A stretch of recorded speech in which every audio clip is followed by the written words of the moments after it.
It's Miss Keita, baby. Hey everybody, welcome back to my channel. Today in this video, I'm going to show you how I did my oven baked beef barbecue ribs. Okay, y'all, this is, I would say it's not so much quick, but it is easy where you could put it in the oven, bake it low and slow, and you can walk away and forget about it. Okay.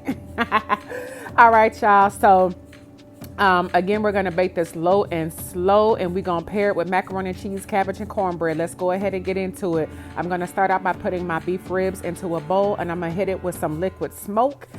Go ahead and toss that around the liquid smoke so that it touches all of the meat. And then I'm going to hit it with my garlic salt.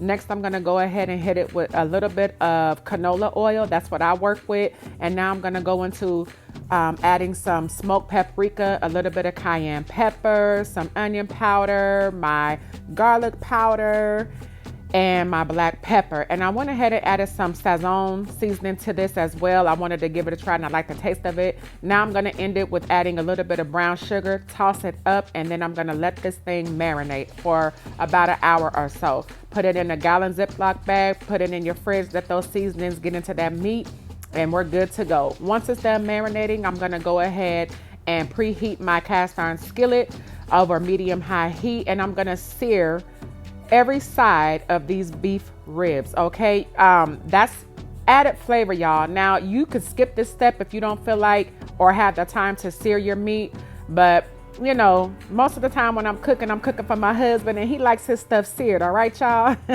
But no, searing the meat definitely adds that extra layer of flavor, and that's what cooking is all about, is layering those flavors. All right, y'all.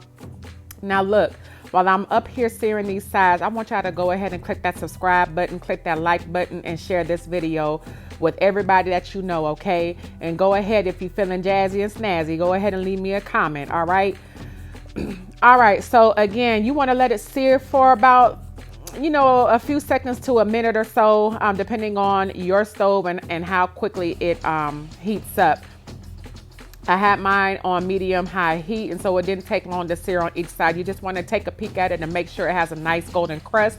And then if the crust is to your liking, then go ahead and flip it to the next side. All right, just kind of eyeball it, y'all. Once you're done searing it, go ahead and turn your eye off and place your ribs on a baking sheet on foil, okay? Because we're going to go ahead and seal this up in foil, and then we're going to place it in the oven for 3 hours. I baked this low and slow for 3 hours, y'all. So I was able to multitask, okay? Get that in the oven. And listen, I even took me a little quick nap, okay? Because I set my timer, y'all. Don't just fall asleep. You got to get something to kind of, you know, help remind you that you got something baking low and slow in that oven. All right, y'all. Once it's been about 3 hours, I'm going to go ahead and baste it with barbecue sauce. And I'm sorry, y'all, I put my oven on 275 degrees. You could do about 250, 275 degrees to bake it for about 3 hours. Go ahead and baste it with your barbecue sauce, or if you don't like sauce ribs and you just like the dry rub, then you're pretty much done. Let that meat rest. But if you like your ribs saucy, go ahead and add some barbecue sauce to it. And once we are done basting with the barbecue sauce, we're going to place it back in the oven under the broiler. The broiler is just going to caramelize that barbecue sauce. All the sugars within that barbecue sauce and everything are going to caramelize and create another layer of flavor by kind of creating another crust to that. And there you have it. This is what it is, y'all. Again, let those ribs rest before you go biting into it. They were so good, so nice, so tender, y'all, so juicy, so full of flavor. I paired it with some macaroni and cheese, some fried cabbage, and some cornbread.